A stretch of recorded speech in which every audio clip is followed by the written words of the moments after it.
অপরদিকে এই কলকাতাতে, এই ভাঙড়ে, এই ফুরফুরা শরীফে, এই বসিরহাটে, এই শমশেরগঞ্জে, এই ফরাক্কাতে, পশ্চিম বাংলার অলিতে গলিতে গণতান্ত্রিক প্রক্রিয়াতে ধর্মনিরপেক্ষ পক্ষ চরিত্র বজায় রেখে আন্দোলন চলবে। কারো ক্ষমতা নাই এই আমাদের আন্দোলনকে আটকাতে পারে।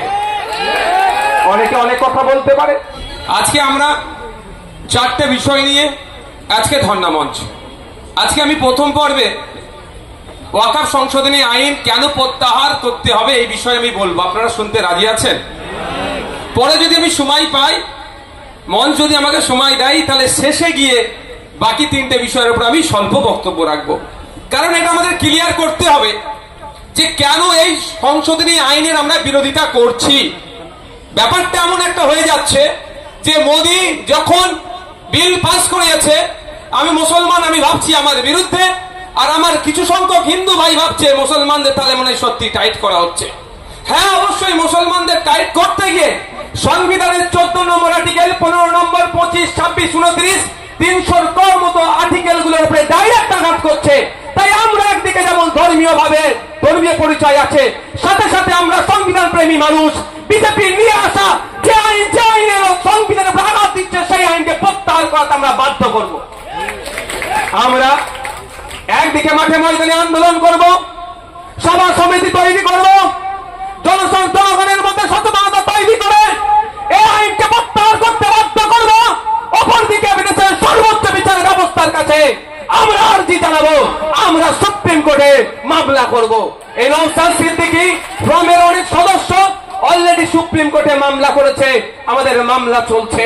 একদিকে যেমন আইনি লড়াই চলবে, অপরদিকে এই কলকাতাতে, এই ভাঙড়ে, এই ফুরফুরা শরীফে, এই বসিরহাটে, এই শমশেরগঞ্জে, এই ফরাক্কাতে, পশ্চিম বাংলার অলিতে গলিতে গণতান্ত্রিক প্রক্রিয়াতে ধর্মনিরপেক্ষ পক্ষ চরিত্র বজায় রেখে আন্দোলন চলবে। কারো ক্ষমতা নাই এই আমাদের আন্দোলনকে আটকাতে পারে। অনেকে অনেক কথা বলতে পারে, তবে বন্ধুগণ আমি একটা কথা বলবো, কিছু আগে দিতে হবে, তারপরে ফল পাবে পাই। গাছে উঠবো না রাঙা পাখি নেবে, এটা হয় না। গাছে যেই উঠবে তারই ভাগ্যে রাঙা পাখি থাকবে, সেই পাবে। আমরা যখন 20 তারিখে রাস্তায় নেমেছিলাম, হয়তো অনেকে আমরা বুঝতে পারছিলাম ক্যালকাটা পুলিশ আমাদের সাথে অসহযোগিতা করছে, এখানে আমাদের লোক পাঠিয়েছিলাম, সিভিল ড্রেসে প্রচুর পুলিশকে রেখেছে, হয়তো আমাদের উপরে আক্রমণ হতে পারে। কিন্তু আমরা নেতৃত্বরা একদিকে ইমতিয়াজ ভাই, কামরুজ্জামান ভাই, হাকিকুল ভাই, তৌহিদ ভাই, আমাদের মাহিদারা, আরো যে সমস্ত নেতৃত্বরা আছে, সারোয়ার ভাইরা, বিশ্বজিৎ মালিক, বিশ্বজিৎ মাইতি, তাপস ব্যানার্জি, লক্ষ্মীকান্ত হাসদা, পৃথিরাজ বিশ্বাসরা একবারের জন্য ভয় খায়নি, রাস্তায় নেমেছে। ধর্ণা মঞ্চে আসতে চেয়েছিল, রাস্তায় পুলিশ আটকেছে, আমাদেরকে 24 ঘন্টা জেলের মধ্যে রেখেছে। কারোর সাথে দুর্ব্যবহার হয়েছে, আপনারা জানেন আমার উপরে কিভাবে হামলাও চালিয়েছে। কিন্তু আমার বলার বক্তব্য, ওই দিন যদি না আমরা রাস্তায় নামতাম, আজকের এই দিনটাকে আমরা পেতাম না। এটাই বলার বক্তব্য। রাস্তায় নামতে হবে, রাস্তায় আমাদের পথ দেখিয়ে দেবে। কারণ দয়াতে আমরা স্বাধীনতা পাইনি। 190 বছর ব্রিটিশদের বিরুদ্ধে বিনয় বাদল দীনেশ, আশফাক উল্লাহ, বিরসা মুন্ডা, ক্ষুদিরাম, ফুরফুরার পিরাউ আক্কার থেকে শুরু করে মাতঙ্গিনী হাজরা, শহীদ ক্ষুদিরাম বোস থেকে শুরু করে, গান্ধীপুরি থেকে শুরু করে, একে একে নেতাজি থেকে শুরু করে লাখো লাখো স্বাধীনতা সংগ্রামীরা রাস্তায় নেমেছিল বলে, আজকে ব্রিটিশদের বিরুদ্ধে লড়াই করেছিল বলে আমরা স্বাধীন দেশ পেয়েছি। আমরা সবাই জানি বিভিন্ন স্বাধীনতা সংগ্রামীদের। আমাকে জানেন তো 42 দিন জেলে রেখেছিল। আমি 420 দিন জেল খাটার জন্য প্রস্তুত আছি ভাই, মানুষের জন্য কথা বলে যাব। জেলে যখন ছিলাম আমি এক আমার দেশের বীর বাঙালি, বাংলা নিয়ে তো এখন অনেকের অসুবিধা হচ্ছে, কিন্তু এক বাঙালি স্বাধীনতা সংগ্রামীর নাম বলছি, শহীদ গোপীনাথ সাহা, যিনি 20 বছর বয়সের গন্ডি পার করেনি। ভাবতে পেরেছেন? আমাদের বয়স তো 32 বছর, আমার থেকেও 12 বছরের ছোট। এই বলে না একটু বাচ্চা ছেলে অনেক কাজ করছে। আরে আমার পূর্বপুরুষদের স্বাধীনতা সংগ্রামের ইতিহাস দেখুন। কয়েকদিন আগে দেখছিলাম আসামের মুখ্যমন্ত্রী আমাদের মাহমুদ মাদানী সাহেব সম্পর্কে অবাঞ্ছিত মন্তব্য করেছে। আমি এখানে আইবিডিআইবির মাধ্যমে সেন্টারের কাছে খবর পৌঁছাতে চাই যে মাহমুদ মাদানীর পূর্বপুরুষকে দেখুন। যেই সময় ব্রিটিশ পিরিয়ড ছিল, এই মাহমুদ মাদানীর পূর্বপুরুষ হোসেন আহমদ মাদানী সাহেব ব্রিটিশদের সরকারে করছিল, সেই সময় এই ব্রিটিশদের পাচার ছিল এরা। এরা আমাদেরকে ভয় দেখাবে। মাত্র 20 বছরের বয়সের নিচে দেশের জন্য, ব্রিটিশ মুক্ত হওয়ার জন্য জীবন উৎসর্গ করেছে, ফাঁসির কাটে চড়েছিল শহীদ গোপীনাথ সাহা। কোন গুজরাটিকে এত অল্প বয়সে দেশের জন্য স্বাধীন হয়েছে জীবন দিয়েছে? বা এখন বিজেপি তার মাদার অর্গানাইজেশন আরএসএস এর এই ধরনের কোন ইতিহাস দেখাতে পারবেন না। সুতরাং বন্ধুগণ, আমরা বলার বক্তব্য 20 তারিখে নেমেছিলাম বলে আজকে এটা আমরা এত শান্তির সাথে করতে পারছি। 20 তারিখে আমরা 26 জন 96 জন গিয়েছিলাম, 96 জন বিভিন্ন সংগঠন, রাজনৈতিক সামাজিক সংগঠন মিলিয়ে। তো 96 জনের 24 ঘন্টা জেলের কাটানোর ফলস্বরূপ আমরা এখানে হাজার হাজার মানুষ নিশ্চিন্তে নির্বিঘ্নে বিগত 2 দিন থেকে আজ 6টা পর্যন্ত প্রতিবাদ ধর্ণা চালিয়ে যেতে পারছি। 96 জনের তো আত্মত্যাগ ছিল। তো কোনো ভালো জিনিস সংগঠিত হতে গেলে ভাই কিছু ভাই আত্মত্যাগ করতে হবে। নওশাদ থেকে ঘুষি মেরেছে, পরের দিনে আসবো না এই করলে আর তাহলে ওই ঘরে বসে মিডিয়ার সামনে গল্প হবে, এর বাইরে আর কিচ্ছু হবে না। যেভাবে হয়ে যাচ্ছে, রাস্তায় নামতে হবে, রাস্তায় পথ দেখাবে। তাই বন্ধুগণ, আমি যে বিষয়ে বক্তব্য দেব 10 মিনিট হলে বলবে, একটু নক করে দেবেন তোমাকে। যে বিষয়ে দেবো, কেন এই সংশোধনী আইন আমরা বাতিল করতে বলছি। এই আইনে বলা, মোদিজি বলছেন মুসলমানদের উপকার করবে। আমার আগের একটা বক্তা বলেছিলেন কিভাবে মুসলমানদের ক্ষতি করছে, অ্যাডভোকেট একজন বললেন না, যেই বলেছে মোদিজি মুসলমানদের উপকার করবে, আয়াম তো অবাক। একটা ডায়লগ আছে না, আয়াম অবাক। তো আমি ওই ডায়লগটা দিচ্ছি ভাই। তো আমি, মোদিজি মুসলমানের উপকার করবে? যে মোদিজি গরিব হিন্দুদের উপকার করে না, যে মোদিজি দলিতদের উপকার করে না, যে মোদিজি আদিবাসীদের উপকার করে না, যে মোদিজি শুধুমাত্র শিল্পপতিদের স্বার্থ ছাড়া এক পা চলে না, সেই মোদিজি নাকি আবার মুসলমানের উপকার করবে? যেই মোদিজি দলের লোকেরা সকাল সন্ধ্যা মুসলমানদেরকে গালি দিচ্ছে, সেকেন্ড ক্লাস সিটিজেনশিপ বানানোর চক্রান্ত চলছে, সেই মোদিজি নাকি ভালো করবে।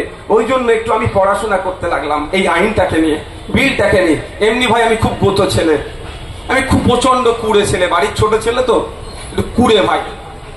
তারপরে কষ্ট করে পড়াশোনা করতে হলো। এই আমাদের মাহিরা, তহিদ ভাই, বিশেষ কাজ তহিদ ভাই, আমরা একসাথে গ্রুপ করলাম, গ্রুপে স্টাডি করতে লাগলাম যে কি কি ভুল আছে দেখি। আমার তো অবাক, আমি সত্যিকারের কথা, যে এত উপকার করছে, কি কি উপকার করছে মোদিজি একটু শোনা দরকার তো নাকি ভাই? এই মোদিজি যে উপকার করছে, আগামী দিনে হিন্দু মুসলিম জৈন খ্রিস্টানের যে আমাদের ভ্রাতৃত্ব, সেটা নষ্ট করার চেষ্টা করছে।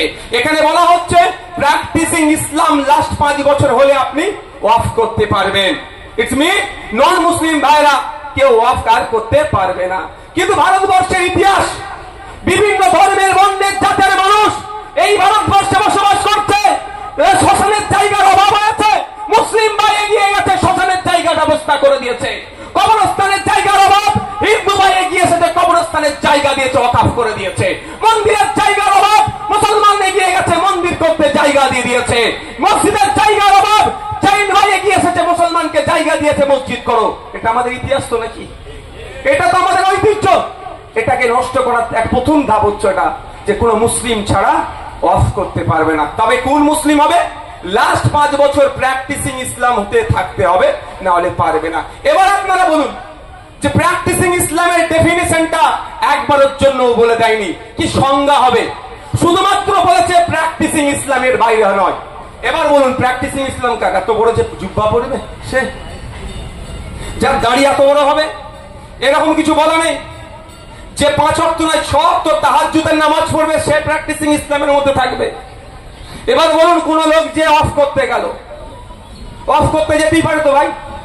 তাকে যদি অফিসার বলে, তুমি দেখলো মুখটা দেখে বললো কই তো তুমি তো নামাজ পড়োনি, ইমাম সাহেবও যদি যায়, ইমাম সাহেবও যদি যায়, যদি বলে ভাই তুমি তো নামাজ পড়োনি ঠিকঠাক, কেন? তোমার কপালে দাগ নাই। আচ্ছা সব নামাজির ভাই কপালে দাগ আছে, তাহলে কি করে বুঝবে নামাজ পড়েছে কি পড়ে? যা বাড়ি যাও, বাড়ি যাও, আগে ভালো করে নামাজ পড়ে আসো, তারপরে তুমি কি করবে? অফ করবে। সেই ইমাম সাহেব রাগের বাড়িতে গেল। আমাদের কথা বাদ দেন, আমি ইমাম সাহেবের কথা বলছি। 2,500 টাকা মাইনে দিতে তাকে আমরা একদম তার জান খেয়ে ফেলতে ভাব করি। গজব আমাদের উপরে এমনি আসছে, আমাদের ভুলের জন্যই আসছে। যাক, ইমাম সাহেবের নামাজকে শরীর খারাপ হলে ওকে নামাজ পড়াতে হবে। 2,500 টাকা দিয়েছি তাকে আমি, কুড়ির বাবা। যাক, তো ইমাম সাহেব বাড়িতে গেল রাগে, কপালে কিছু দিয়ে দাগ টাগ করে, কপালে দাগ করে আবার পরের সপ্তাহে এসেছে, আমার কপালে দাগ, আমি নিয়মিত নামাজ পড়ি, তো আমি দান করব। যদি অফিসার বলে এবারে 29টা রোজা গেল, আপনি 4টে ছেড়ে দিয়েছেন, 25টা রেখেছেন, ঠিকঠাক মুসলমান আপনি নয়, আবার 5 বছর পরে রোজা রেখে আসবেন, কিছু করতে পারবেন? পৃথিবীতে কোনো মেশিন আছে আমার গায়ে লাগিয়ে বলতে পারবে রোজা রেখেছি কি রাখিনি, কটা রোজা রেখেছিল বলতে পারবে? তাহলে আমি যে ওয়াকফ নতুন ভাবে করতে যাব, তাহলে আমার সাথে বৈষম্য হচ্ছে। সংবিধানের 15 নম্বর আর্টিকেল কি বলছে? এটা শুধু মুসলমানদের উপর আঘাত দেওয়া হচ্ছে না, জাত, ধর্ম, বর্ণ, লিঙ্গ, ইভেন জন্মস্থানের পার্থক্য নিয়ে কারোর সাথে বৈষম্য করা যাবে না। হিন্দু এন্ডোমেন্ট অ্যাক্ট, আমার হিন্দু ভাইদের মন্দির, ধর্মস্থানের সম্পত্তি রক্ষা রাখতে ঠিকঠাক দেখভালের জন্য হিন্দু এন্ডোমেন্টস অ্যাক্ট আছে। সেই অ্যাক্টে কি বলা আছে? 5 বছরের জন্য হিন্দু হতে হবে, তারপরে তুমি সম্পত্তি দিতে পারবে। খ্রিস্টান ভাইদের গির্জার সম্পত্তি রক্ষণাবেক্ষণের জন্য আইন আছে দেশে। তো ওই আইনের মধ্যে কি বলা আছে যে 5 বছর ধরে আপনাকে প্র্যাকটিসিং খ্রিস্টান হতে হবে, তারপরে আপনি সম্পত্তি দান করবেন। পার্সি ভাইদের সম্পত্তির, ধর্মীয় সম্পত্তি রক্ষণাবেক্ষণের জন্য আইন আছে, সেই আইনের মধ্যে কোনো জায়গায় বলা নাই। শিখ ভাইদের গুরুদুয়ারার সম্পত্তি রক্ষণাবেক্ষণের জন্য কিভাবে চলবে, কমিটিতে কারা থাকবে, আইন আছে, সে আইনও কোনো জায়গায় বলা নাই যে আপনাকে 5 বছর ধরে শিখ হতে হবে, তারপরে আপনি দান করতে পারবেন। যদি কোনো ধর্মের জন্য শুধুমাত্র ইসলাম ধর্ম ছাড়া অন্য কোন ধর্মের বিষয়ে যদি এটা বলে থাকে, সংবিধানের 15 নম্বর আর্টিকেল অনুযায়ী মুসলমান ধর্মে যারা ইসলাম ধর্মে বিশ্বাসী তারা বৈষম্যের শিকার হচ্ছে। তাই আজকে আমরা এই ধর্মমঞ্চ থেকে দাঁড়িয়ে দেশের প্রধানমন্ত্রীকে বলতে চাই, আপনি হয়তো সংখ্যার জোর দেখিয়ে আপনি পার্লামেন্টের উভয় কক্ষ থেকে বিল পাস করিয়ে নিয়ে আইনে পরিণত করতে চাইলেও আমাদের দেশের সর্বোচ্চ বিচার ব্যবস্থা সুপ্রিম কোর্টে আমরা মামলা করেছি, আমরা আইনের মাধ্যমে আপনার ওই সংখ্যার ভারীকে আমরা পেনের খোঁচাই আমরা দুর্বল করব। সংবিধান দিনের শেষে জিন্দাবাদ হবে। সংবিধানের 15 নম্বর আর্টিকেলকে কোনোভাবে আমাদের বিশ্বাস, আস্থা দেশের সর্বোচ্চ বিচারালয়ের প্রতি যে 15 নম্বর আর্টিকেলকে কোনোভাবে ভায়োলেট হতে দেবে না, এখানে বলা আছে। আর এটা আপনারা অবাক হবে, সারা ভারতবর্ষে মনে হচ্ছে 31 না 32টা ওয়াকফ বোর্ড আছে। এবার ওয়াকফ বোর্ড গুলো যদি লুট করে তাদের ফল্ট। ওয়াকফ বোর্ড পরিচালনার দায়িত্ব যখন ওমর ওয়াজ সাহেবরা আসবে, ওয়াকফ বোর্ডের পরিচালনার দায়িত্ব যখন আমাদের জালাল সাহেবরা আসবে, ওয়াকফ বোর্ডের পরিচালনার দায়িত্ব আমাদের যখন সাদিকরা আসবে, ওয়াকফ বোর্ড পরিচালনার দায়িত্ব যখন আমাদের বাজিদ ভাইরা আসবে, তখন আমরা ইমানদারের সাথে চালাবো, 1 টাকা এদিক ওদিক হতে দেব না। কিন্তু এখন ওয়াকফ বোর্ডে কিছু অর্ধেক চোরের দল বসে আছে। তো ওয়াকফ বোর্ডের ওয়াকফে আউলা যে সম্পত্তিগুলো আছে তার প্রতি বছরে রেভিনিউ এসে হিসাবে 7% ওয়াকফ বোর্ডে জমা হয়। ওই 7% টাকা থেকে কি হয়, পড়াশোনার ক্ষেত্রে আগে লোনের ব্যবস্থা ছিল, বিবাহের ক্ষেত্রে, আবার বিভিন্ন সামাজিক কর্মকাণ্ডের জন্য ওয়াকফ বোর্ড দিত। সেই 7% গুলো ওয়াকফ বোর্ডে জমা হবে। মোদী যে মুসলমানদের ভালো করতে দিয়ে 7% এর পরিবর্তে 5% করছে, তাহলে দুর্বল হচ্ছে না শক্তিশালী হচ্ছে ভাই? 100 টাকায় আগে 7 টাকা জমা হতো ওয়াকফ বোর্ডে, এখন বলছে 100 টাকায় 5 টাকা জমা করো। মোদীজি যদি তাহলে 5 টাকা জমা করলে বোর্ড শক্তিশালী হবে না দুর্বল হবে? আর্থিকভাবে ক্ষতি হচ্ছে তো। মোদীজি যদি 7-এর জায়গায় 14 টাকা বলতো না, আমি মোদীজিকে শাবাশি দিতাম অন্তত, যে অন্তত একটা উনি ভালো কাজ করেছেন। এইভাবে দুর্বল করছে ওয়াকফ বোর্ডে। আগে ছিল ওয়াকফ সম্পত্তি নিয়ে দুর্নীতি করলে 2 বছর পর্যন্ত জেল হবে। মোদীজি এত ভালোবাসে আপনাদেরকে, সংখ্যালঘু মুসলমানদেরকে, আবার সংখ্যালঘু মুসলমানের মধ্যে থেকে তো আমার মায়েদেরকে নাকি আরো বেশি ভালোবাসে। আমরা কি দেখলাম, ওয়াকফ সম্পত্তি নিয়ে দুর্নীতি করলে 2 বছর পর্যন্ত জেলের যেখানে হতো সেইটা কমিয়ে মাত্র 6 মাস করে দিয়েছে। মানে কি, দুর্নীতি বাড়াও। মোদীজি সত্যিকারের অর্থে এই বিজেপি সরকার কেন্দ্রের যদি সত্যিকারের অর্থে ওয়াকফ সম্পত্তিকে রক্ষা করার চিন্তা ভাবনা থাকতো, তাহলে ঘোষণা দিত ওয়াকফ সম্পত্তির দিকে তোরা চোখ তুলে তাকাবি না।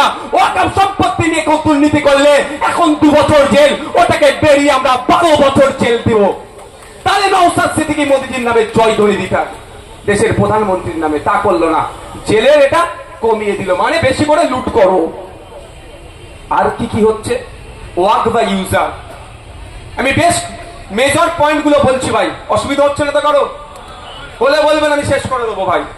আমাদের বক্তব্যতে অনেক এক্সাইটেড হয়ে একটা কথা বলেছে, আমি সহমত নয়। ওই কাপুরুষ বলে একজন সম্বোধন করে ফেলেছে।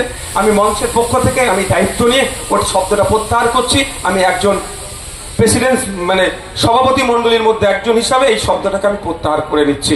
ওটা হয়তো হিট অফ দ্য মোমেন্ট বেরিয়ে গিয়েছে। আমরা কাউকে তো যে টেস্ট করিনি কে কি, সুতরাং বলতে পারবো না। ওটা মেডিকেল টেস্ট হলে বলা যাবে, তা আমি ওটা বলতে পারছি না। আমি শব্দটাকে প্রত্যাহার করলাম। আরো যদি কোনো শব্দ কারো ব্যক্তিগত আঘাত পেয়ে থাকে, আমরা মঞ্চের পক্ষ থেকে প্রেসিডেন্ট যে কটার মধ্যে থেকে আমিও একজন, আমি সেটাকে প্রত্যাহার করছি বা আমি ক্ষমা প্রার্থী। কি বলছিলাম আপনাদেরকে, যে মনে আছে তো নাকি? ওয়াক বা ইউজার, সহজে যদি কি বলি, মৌখিক দান। আপনার আমার পূর্বপুরুষেরা আমাদের কিছু সম্পত্তি মৌখিক দান করে গিয়েছে। কেমন ভাবে? আপনার পাড়ায় একটা কবরস্থান আছে, এখন 200 বছর পুরাতন খোঁজ দেন, কবরস্থান ছিল না। কোথায় ছিল? 10টা গ্রাম পরে। শীত, গ্রীষ্ম, বর্ষাতে লাশ নিয়ে গিয়ে ওখানে দাফন করতে হতো। আপনার দাদুদেরকে আমার অনেকের দাদুরা ডেকেছে যে তোরা 10টা গ্রাম পরে যে কবর দিস, শীত, গ্রীষ্ম, বর্ষাতে অসুবিধা হয়, এলে আমার ওই বাঁশবাগানের ওই ধারে নদীর গাবাতে যেখানে হোক না কেন, আমার 3 বিঘে জমি কি 2 বিঘে জমি আছে, আজ থেকে আল্লাহর রস্তে গ্রামের মানুষকে দিয়ে দিলাম, তোরা এখানে কবর দিবি। এইভাবে তো চলে আসছে ভাই। একইভাবে মসজিদ, আপনাদের বলে রাখি, আমি কদিন আগে হরিপালে একটা ওয়াকফ সম্পত্তি নিয়ে ঝামেলাতে গিয়েছিলাম, আপনারা জানেন তো? ওই সম্পত্তিটা কিন্তু মুসলমান ভাই দান করেনি, নন মুসলিম হিন্দু সমাজের মানুষ দান করেছিল। এটা আমাদের ভাই, আমাদের ইউনিটি এটা। সেটা আবার শাসক এখন লুটে খাওয়ার চেষ্টা করছে। যাক, তাহলে ওই কবরস্থানের কাগজ আপনি পাবেন, কিন্তু ওই কবরস্থানের ওয়াকফের কাগজ পাবেন না, মালিকানার কাগজ পাবেন। ওয়াকফ এখানে ওয়াক বা ইউজার মৌখিক দান করেছে। এবার হচ্ছে আমার প্রশ্ন, মোদিজি যদি বলতে 2025 সালে এই আইন পাস হচ্ছে, আজ থেকে নির্দেশনা দেওয়া হচ্ছে মৌখিক যদি কেউ দান করে সেটা আর মৌখিক দান হবে না, সরকার সেটাকে ফিরিয়ে নেবে, সেটা করলেন না। আজ থেকে 500 বছর পূর্বেরও মৌখিক দানের সম্পত্তিটা মোদিজি লুট করতে চাইছে। হ্যাঁ, আমি এই ভাষাই বলছি। আজকে অনেকে ভাবছে মাদ্রাসার জায়গা যাচ্ছে, মসজিদের জায়গা যাচ্ছে, আমি চুপ করে থাকি। আরে বন্ধু, এটা মাথায় রাখবে, আজকে মাদ্রাসার জায়গাটাই নজর পড়েছে, মসজিদের জায়গাটাই নজর পড়েছে। আজকে যদি এটা দখল করতে পারে, কালকে আপনার গির্জার জায়গা দখল করবে, পরশুদিন আপনার গুরুদুয়ারের জায়গা দখল করবে, তারপরের দিন আপনার দেবত্ব সম্পত্তি হাত ছাড়া করবে না, সেটাকেও দখল করবে। তাই ঐক্যবদ্ধ হবে। আজকের দিনে কোন ধর্মস্থানের জায়গা এই মোদী সরকার অবৈধভাবে দখল করতে আমরা দেব না। লড়াইটা চালাতে হবে। কেন করছো ওয়াক বা ইউজার? কলকাতার 10টা প্রাইম প্রপার্টি, একটাই আমাদেরকে কেন মঞ্চ বানতে দেয় না জানেন? এটা বললে আবার বলবে পার্টির কথা বলে ফেলছে।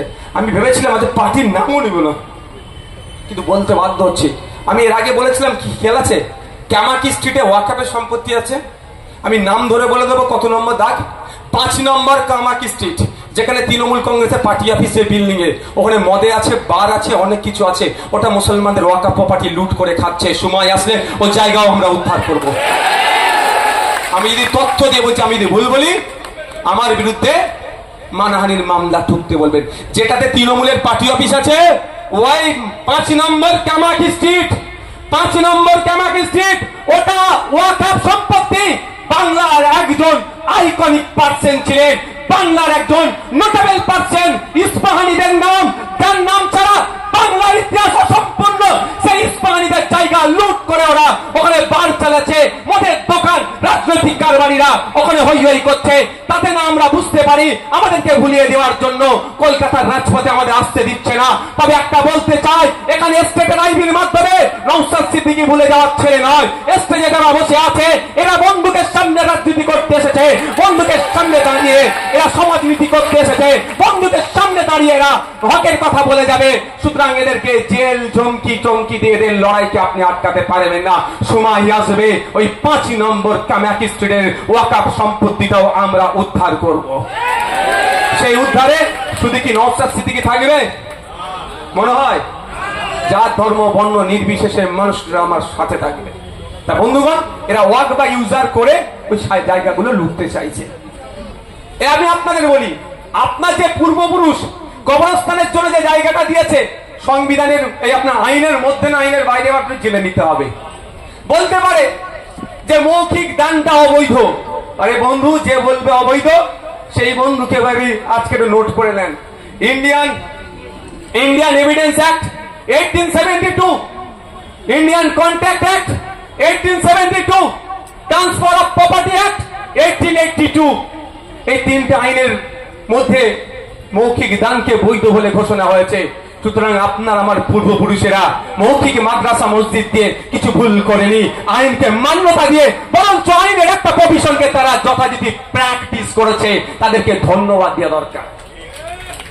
শুধু তাই নয়, 2000 সালে সুপ্রিম কোর্টে একটা মামলা হয়েছিল। সুপ্রিম কোর্টে মামলাটা লিয়াকত আলী গোলাম, মোহাম্মদ জামিল 2000 সালে মামলাতে সুপ্রিম কোর্ট মৌখিক দানকে বৈধ বলে ঘোষণা করেছে। ভয়ের কিসে? ভয়টা তো আমাকে আপনাকে কে দেখাচ্ছে বলুন তো? আমাদের বড় ভাইজানরা, যাদেরকে আমরা ভাবতাম ইনি আমাদের রাস্তা দেখাবেন, যাদেরকে ভাবতাম এরাই আমাদেরকে পথ দেখাবে, যাদেরকে ভাবতাম এরাই হয়তো আমাদেরকে সঠিক দিশা দেখাবে, তারাই আজকে আমাদেরকে ভয় দেখাচ্ছে। আমি দায়িত্ব নিয়ে বলছি, আমি আজ গতকালকে বলছি, আজকেও বলছি, আমার এই ভিডিওটা এখানে রাজ্যের তো জানবে, সেন্ট্রালেও যাবে, আমি ভালো করেই জানি। একটা দেখি বাপের বেটা বেরিয়ে আসুক, নওশাদ সিদ্দিকী একদিকে থাকবে, অন্যদিকে যা পারবে থাকবে। এই ওয়াকাফ আইন করে মুসলমানদেরকে শোষণ করা হবে, মুসলমানদের মাদ্রাসা মসজিদ কেড়ে নেবে, এটা আমি বলছি। আর ওরা বলছে মুসলমানদের উপকার করবে। এই মর্মে আমি চ্যালেঞ্জ বসতে রাজি আছি। একদিকে শুভেন্দু অধিকারী থেকে শুরু করে যত বড় নেতা আছে বসিয়ে দেন, অপরদিকে এই মঞ্চের পক্ষ থেকে আমাকে ছেড়ে দেন, ওদেরকে আমি ন্যায্য গোবরে করে ছেড়ে দেবো। তবে একটা আমি কথা বলি, ওরা বসবে না, ওরা ভাড়া করে লোক নিয়ে যে ওয়াকফ নিয়ে ডিবেট করবে। পারবে আমাদের আলমগীর সাহেবের সামনে বসতে, পারবে আমাদের মির্জা নুরুল হাসান সাহেবের সামনে বসতে? ওদের দম নয়, কারণ জানে এরা রেডি হয়ে এসেছে, এই জন্য এদের সামনে বসবে না। বন্ধুগণ, আমি বক্তব্য দীর্ঘায়িত করব না, আপনারা শুনলে অবাক হবেন।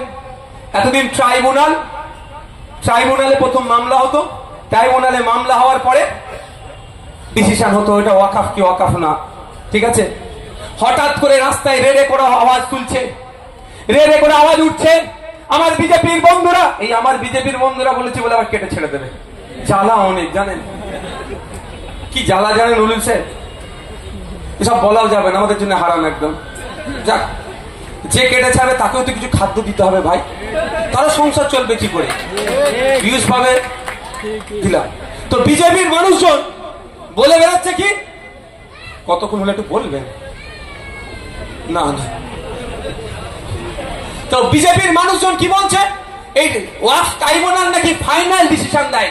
ওয়াকফ ট্রাইব্যুনাল যে অর্ডারটা দেবে, সুপ্রিম কোর্টের ক্ষমতা নেই এটাকে ভাঙার, রাষ্ট্রপতির নাকি ক্ষমতা নেই এটাকে খারিজ করার। আমি তো অবাক হয়ে গেলাম, সত্যি বলছি, আবারও বলছি, যত মিথ্যাচার করে আমি তত জ্ঞান বাড়ে। আমি তো রাজনীতির ফিল্ডে ছিলাম না, ওই পড়াশোনা করতাম আর একটু খেলাধুলা করতাম। পরে আমার বড় ভাইজান একটা সংগঠন বানিয়েছে, ওর সামাজিক কাজ দেখতাম না, আমি জলসায় যেতাম না, এত মানুষের সাথে সেইভাবে মিশতাম, যে সামাজিক প্ল্যাটফর্ম যারা ছিল পরিচিত একটু ছিল। তো আমি অবাক, এই ধরনের আমার বিশ্বাস হয়নি। পরে আমি দেখলাম এ তো অসত্য কথা বলছে। আমি একটু পড়াশোনা করতে রাখলাম। 1976 সালে চৌধুরী শরণ সিং এর নেতৃত্বে একটা কমিটি গঠন হয়েছিল, 42তম সংবিধান সংশোধনী হয়েছিল। সেই সময়ে ট্রাইব্যুনালকে অ্যাডাপ্ট করেছিল সংবিধান, কোয়াশি জুডিশিয়ারি বলা হয়। কারণ কোর্টের উপরে ডাইরেক্ট এত চাপের জন্য এখানে অ্যাডভোকেট আছে প্রায় পশ্চিমবাংলা ভারতবর্ষে 14 রকম ট্রাইব্যুনাল আছে। তার মধ্যে একটা ট্রাইব্যুনাল ওয়াকফ ট্রাইব্যুনাল। এবার ওয়াকফ ট্রাইব্যুনাল আপনি গেলেন, আপনি বলছেন আপনার, আমি বলছি আমার, আবার ওয়াকফ বোর্ড বলছে আমার, একটা তো ডিসিশন হবে। এই ডিসিশন যেটা হবে এটা কি ফাইনাল? বিজেপি বলছে এটা ফাইনাল, সুপ্রিম কোর্টে গেলেও নাকি এটা খারিজ হবে না। কিন্তু আমি সংবিধানের 226 কে দেখুন, আর্টিকেল 226 এ বলা হচ্ছে ট্রাইব্যুনালে যদি আপনি মনে হয় আপনার অর্ডারটা মনোভূত হলো না, সিঙ্গেল বেঞ্চে যান হাইকোর্টে, সিঙ্গেল বেঞ্চে অর্ডার যদি না মনোভূত হয় ডিভিশন বেঞ্চে যান, বললেন যে অর্ডারটা যদি না মনোভূত হয়, আপনার প্রভিশন আছে, আপনি you can go supreme court. কিন্তু এই মিথ্যাবাদী দলেরা, জ্যোতিবাবুর ভাষায় এই বড় বড় দলেরা মিথ্যাচার করছে। কেমন? যে তোমার মন্দিরের সামনে যদি ওয়াকফ বোর্ড বলে এটা মন্দিরের, তো ওয়াকফ বোর্ডের হয়ে যাবে। তোমার বাড়ির সামনে যদি ওয়াকফ বোর্ড বলে এটা ওয়াকফের, তো তোমার হয়ে যাবে। এই ধর্মতলা এখানে দাঁড়িয়ে যদি আমি বলি এটা ওয়াকফের, এটা নাকি ওয়াকফের হয়ে যাবে। আবার মিথ্যাচার করছে আমার পশ্চিম বাংলার তৃণমূলের বন্ধুর, আমাদের এমপি ভাই, আমাদের এমপি শ্রীরামপুরের 10-20 জন নাকি এক জায়গায় নামাজ পড়লে সেটা ওয়াকফের হয়ে যাবে। এখানে মুফতি সাহেবরা তো আছেন, এই তো আছেন আমাদের মুফতি সাহেব, অনেক মুফতি সাহেব আছেন, ইসলামিক স্কলাররা আছেন। এরকম কোন প্রভিশন আছে ইসলামে? এই ধরনের প্রভিশন নাই। কিন্তু তৃণমূলের বন্ধু আগুনে ঘি ঢালছে, এটা বুঝতে হবে আমাদের। এই বিষয়টা নিয়ে বিধানসভার মধ্যে ডিবেট হয়েছিল। মমতা ব্যানার্জি কত সূক্ষ্ম চাতুর মানে আপনাদের চালাকি করতে দেখুন। যখন আইন ছিল, আইন হয়নি, যখন বিল তখন বিধানসভায় রেজুলেশন পাস করেছে।